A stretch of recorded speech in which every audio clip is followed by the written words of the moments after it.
Good afternoon, everybody. Good to see you all.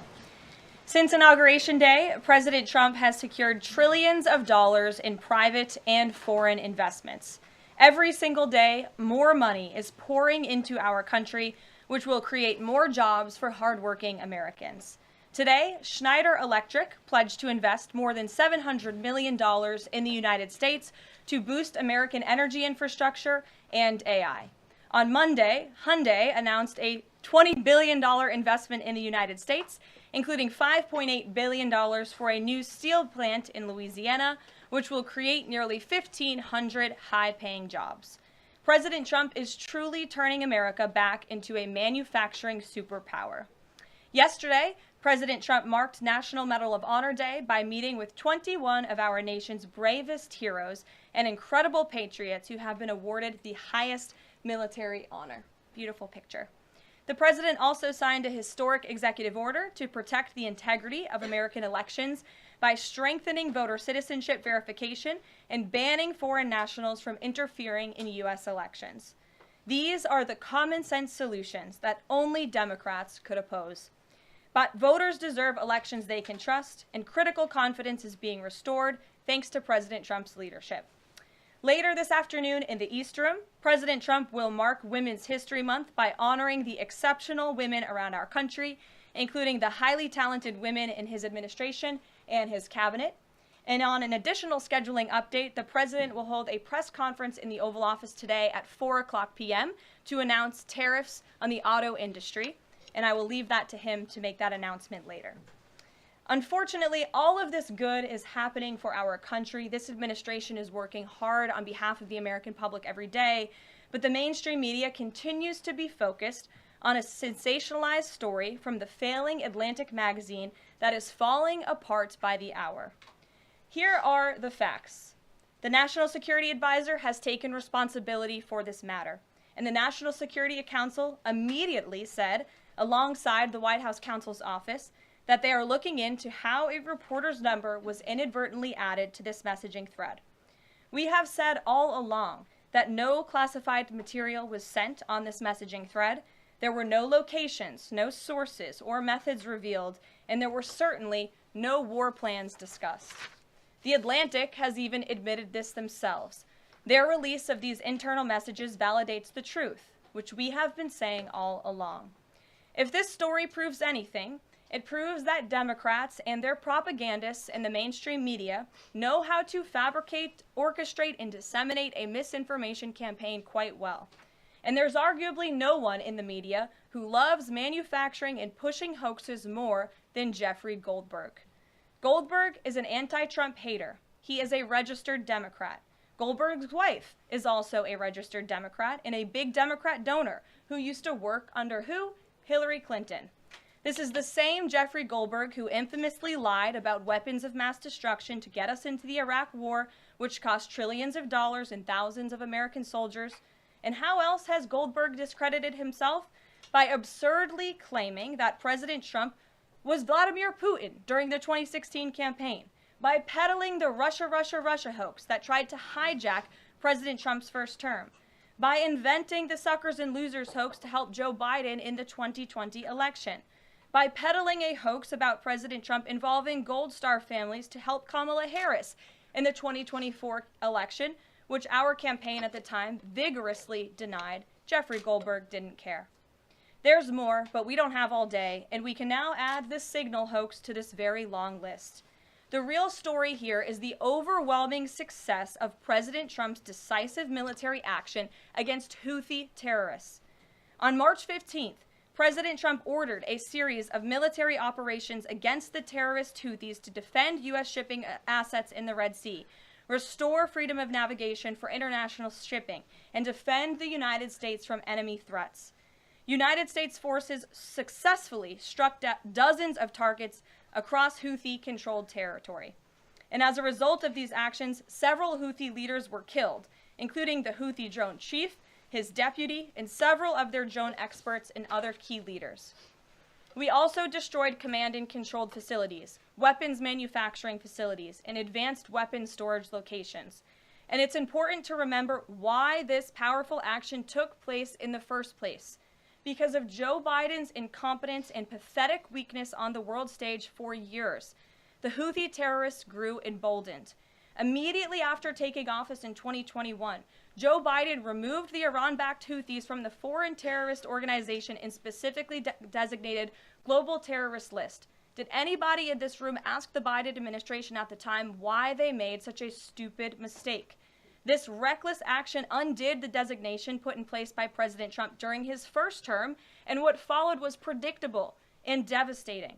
The Houthis targeted U.S. military ships and aircraft, hit commercial ships, including U.S. flagged vessels, threatened our personnel overseas, and attacked our allies in the region. This resulted in more than a year of U.S. flagged commercial ships being prevented from safely sailing through the Suez Canal, the Red Sea, and the Gulf of Aden. This had a massive negative impact on global trade of the economic security of the United States. Joe Biden was the commander-in-chief, and he sat on his hands while the United States of America was bullied and embarrassed by terrorists. President Trump and his team are putting a stop to these threats and restoring American strength around the world. The Trump peace through strength approach means no terrorist force will stop American commercial and naval vessels from freely sailing the waterways of the world. But unfortunately, this is not what the Democrats and the media want to talk about. They are focused on a coordinated campaign to try and sow chaos in this White House. And this has been the most successful first 2 months of any administration ever, which is exactly why they are doing this. We are not going to bend in the face of this insincere outrage. And here's just one example of how bad faith the Democrats' criticisms are. Democrat Senator Mark Warner is hysterical over the use of Signal, which is an approved decrypted app, and the killing of Houthi terrorists. But Senator Warner himself used Signal to work with a lobbyist for a Russian oligarch to connect the disgraced Steele dossier author who started the Russia hoax, which Jeffrey Goldberg later reported on. How ironic. We're not going to lose focus of the bottom line, which is that Joe Biden's weakness enabled and emboldened Houthi terrorists, and President Trump's strength and resolve eliminated those terrorists. Here in our new media seat today, we have Lindsay Keith. She is the managing editor for Merit TV and serves as their White House correspondent. Merit TV launched 1 year ago and creates and distributes content across diverse platforms. We're glad to have you with us, Lindsay. Please kick us off. Thank you, Caroline. I appreciate it and this opportunity for Merit TV. Two questions, if I may. One on Signal, one on the economy. Sure. On Signal, how comfortable is the president with what was shared so far now that the chain has been released? The president's view on all of this remains the same today as it did yesterday. And I think it speaks volumes about the leadership of this president that he went directly to all of you, members of the press corps. He was asked, do you want someone else to go out and do a briefing? And he said, no, I will tackle this story. I will discuss it. The people need to hear from me about this situation. And so his thoughts on this remained the same today. He has placed great trust in his national security team. And as for the usage of Signal, as the president said yesterday, as the CIA director has testified under oath, this is an approved app. It's an encrypted app. The Department of Defense, the Department of State, the CIA has it loaded onto government phones because it is the most secure and efficient way to communicate. As for, again, the original situation in this messaging thread, the National Security Council, the White House counsel's office continues to look in to how this mistake, which the National Security Advisor has owned, occurred, and the president has ensured they are doing that. On the economy, consumer confidence hit a 4-year low this month. Can you help explain to the American people how tariffs will help them in the long run? Yeah, absolutely, and I'm grateful for the question. The American public will hear later this afternoon from the president directly on the topic of tariffs. And as you all know, April 2nd day, President Trump has proudly dubbed it Liberation Day for our country. What he means by that is it will be a day where the United States of America will no longer be ripped off by nations around this world. It will be a day where Americans finally see free and fair trade practices restored. We are no longer going to allow our allies, our competitors, and our adversaries to take advantage of American workers. And if you think about your hometown in the state that you grew up, Main Street looks a lot different today than it did many years ago. And President Trump wants to restore America as a manufacturing superpower around the globe. He wants products to be made right here in the in our great country with great, hardworking American hands that will ultimately result in higher wages and more money in the pockets of the American people. And he's also, in addition to tariffs, also determined to pass tax cuts later this year, as he did successfully in his first term, to put even more money back into the pockets of hardworking Americans. Peter. Caroline, if I can ask you very quickly about the information we've seen, just to set the predicate to all this. Has the president been briefed and physically seen he's seen all the details of the chat as printed by the Atlantic? I just spoke to the president about it, yes. Okay. Then let me ask you, if I can, very quickly. In the chat, Pete Hegseth, the defense secretary, details F-18s, Tomahawks, so some of the weapons that were used. He details the timing involved for this, all of which occurred 31 minutes before, as he says, F-18s would launch. The DoD manual details classified information as significant military plans, saying that is secret, that's classified. So what about, there are no methods, there are no sources, but that's not what determines what's classified. So what is it about what Pete Hegseth wrote that makes you say this is not classified? Well, it's not just me saying that, Peter. It's the Secretary of Defense himself who is saying this as well. And he put out a very strong statement earlier today listing all of the things that were not included in that message that he sent to the group. And again, this message, there was no classified information transmitted. There were no war plans discussed. Why did the Atlantic downgrade their allegation about war plans to attack plans? They're now playing word games because they know this was sensationalist spin from a reporter who is well known for doing this. We have said all along no war plans were discussed, no classified material was sent. You have the Secretary of Defense saying that. You have the Director of the CIA, the Director of National Intelligence, the FBI Director, all testifying to that under oath, and they should be trusted with that. To be clear, Americans can make the decision for themselves, but whether is the Sure. you said it's not war plans.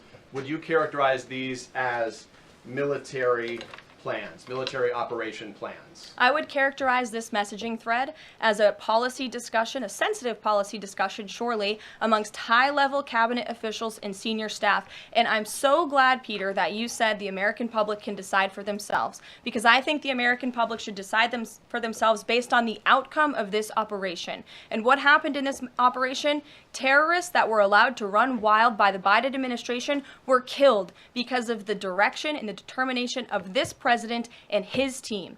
And this message also shows, this messaging thread also proved that President Trump has an incredibly dynamic team who is working incredibly hard, flying all over the world to secure world peace and to fix up the foreign policy crises that the previous administration left for this team to inherit. So to be clear, we all in this room and around the country would agree that we're glad no American service members were harmed, and we're glad that the mission was a success. We'll stipulate that. But the president said that Pete Hegseth said none of this was classified. So given the president has seen it now, and given the president understands that significant military plans are deemed classified as secret, how does the president view none of this, which details times and weapons and more, as being not classified? I've already been asked and answered this question. The president's thoughts on this remain the same today as they were yesterday, On what basis, as I'm well as the Secretary of Defense. This question has been asked and answered. There was no classified material discussed. Jackie. On what basis I was asking? Go ahead, Jackie. Thank you, Caroline.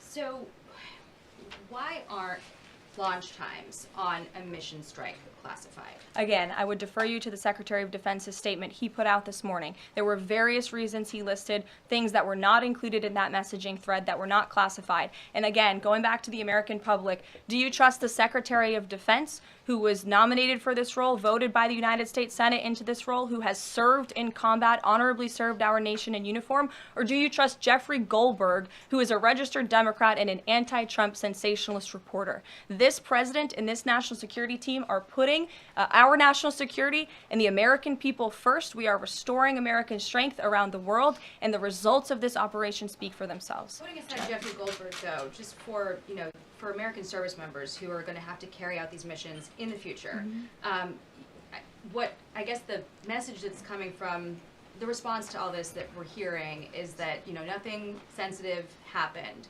And I guess the logical conclusion of that is that if these messages had gone out publicly prior to the launch, that wouldn't have been a risk to service members. I don't know that they're comfortable with that. So can you explain, had these messages been published, would the plans have moved forward? Would the launch have still taken off? What I can tell you is that the President, as the Commander-in-Chief of our United States Armed Forces, and Secretary Pete Hegseth, who is an incredible man and a warfighter himself, take the lives of our American service members with the utmost responsibility, and they would never do anything intentionally to put their lives at risk. And again, they are working hard on that every single day, and we are protecting our service members while also restoring peace throughout this globe.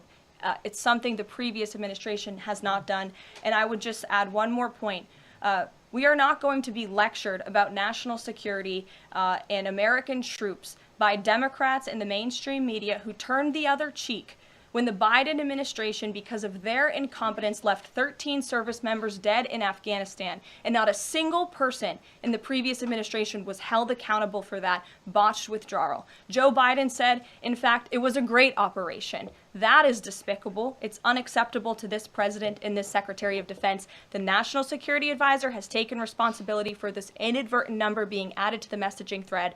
But above all, we take the lives of our troops, safety, security, prosperity around the globe with the utmost seriousness. Goldberg's intentions, do you believe Jennifer, that he go would ahead. release that to embarrass the administration ahead of the worldwide threats? Jennifer, go ahead. Given what you've said about the president's trust in his national security team, can you say definitively that no one will lose their jobs? No one will lose their job at all because of this signal situation? What I can say definitively is what I just spoke to the president about, and he continues to have confidence in his national security team. Ahead. One more. Can I ask one more, Karen? On the targets in Yemen on March 15th, can you say were 100% of the targets that were planned for March 15th, were they all destroyed? Because that would be an indication if some of them were moved, but they were not all hit, that maybe perhaps some of the enemies were able to get some of the information in that signal strength. What I can say about the operation is what the Department of Defense has put out there. I would refer to them for any further operational details. But there have been more than 100 strikes conducted against Houthi targets, and they have hit key Houthi leaders, air defense systems, command and control nodes, headquarters, weapons manufacturing and storage facilities, and these operations will continue until the freedom of navigation in our seas is restored and U.S. shipping can safely transmit without the fear of attack. And again, we believe that this has been a very successful operation thus far, and it will continue until this administration feels it no longer has to, and these terrorists have been taken out, which again is something the previous administration should have done, but they didn't, and now we've inherited this crisis. Stephen. Thank you, Caroline. I'd like to clarify something about the investigation and also ask about some conservative commentary. On the investigation, Mike Waltz said last night that he had spoken to Elon Musk about figuring out how Jeffrey Goldberg's number got in his phone. You mentioned the NSC and the White House counsel's office investigating. Can you just clarify who is investigating, who's leading that, and also Dave Portnoy, who endorsed President Trump, said today that he thinks that Mike Waltz should leave. Could you respond to that? Sure. Great respect for Dave Portnoy, but I just answered that previous question from Jennifer. As for your original question about who's looking into the messaging thread, the National Security Council, the White House counsel's office, and also, yes, Elon Musk's team. Elon Musk has offered to put his technical experts on this to figure out how this number was inadvertently added to the chat. Again, to take responsibility and ensure this can never happen again.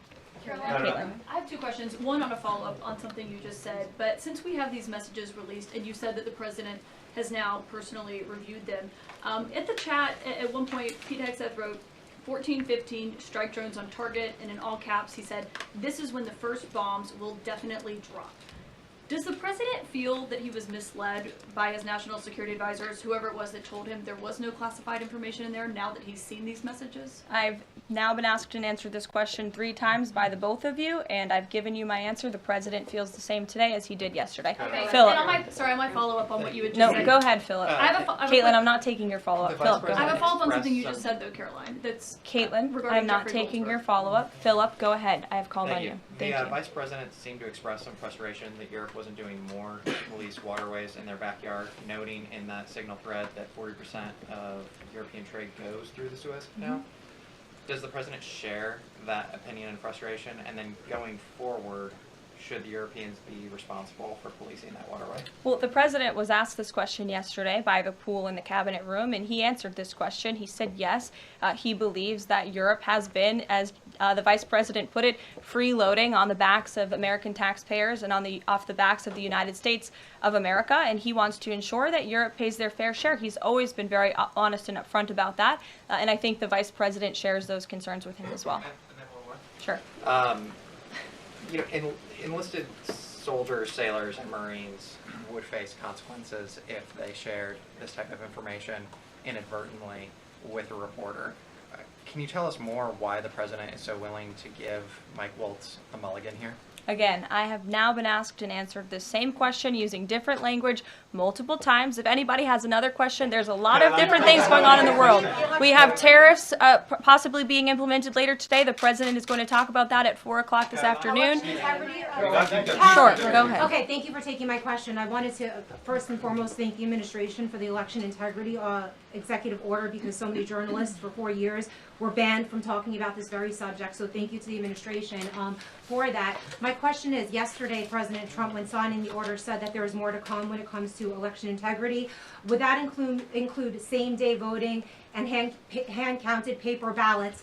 And why are Democrats so against election integrity measures like obviously proof of citizenship when it comes to voting in a United States election? Well, it's a very good question. You'll have to ask the Democrats why they're against so many common sense things, not just mandating voter ID. Why are they against men and women's sports? Why are they against deporting foreign terrorists from American soil who have been designated a foreign terrorist organization? I'm referring to Tren de Aragua. As for the election integrity executive order that the president signed yesterday, this is in an effort to restore trust in American elections. There were more than 10 steps taken, 10 executive actions taken throughout this one order. It directs the department, or the attorney general rather, in Homeland Security to prevent non-citizens from any involvement in administering elections. There's also another host of actions. We can provide the fact sheet for you, but it's a very strong election integrity executive order, and the president would also like to see Congress do something about this very important issue. Sure, go ahead. Caroline, the Republicans and Democrats alike have been expressing some concern about the frequency with which senior Trump officials have been using the Signal app. Has there been discussion, or will there be a review about how often they use Signal, and if you could explain to us how they might be considering other applications to get away from something like this happening again? Sure. Well, again, first of all, Signal has been an approved app for government use. It's an encrypted app, and as I said, it's the most safe and efficient way of communicating, especially when people can't be in a skiff or inside a room physically together. I think, as the president said yesterday, he wishes that everybody could be in the room, and it's our goal to ensure that everybody can be. But again, no classified information was discussed in this chat, and any time classified information is discussed amongst high-level officials across this administration, secure lines of communication are used, including, by the way, our special envoy, Steve Witkoff, who I understand the Wall Street Journal erroneously reported that he was on this Signal chat on a personal device while in Moscow. That is absolutely false.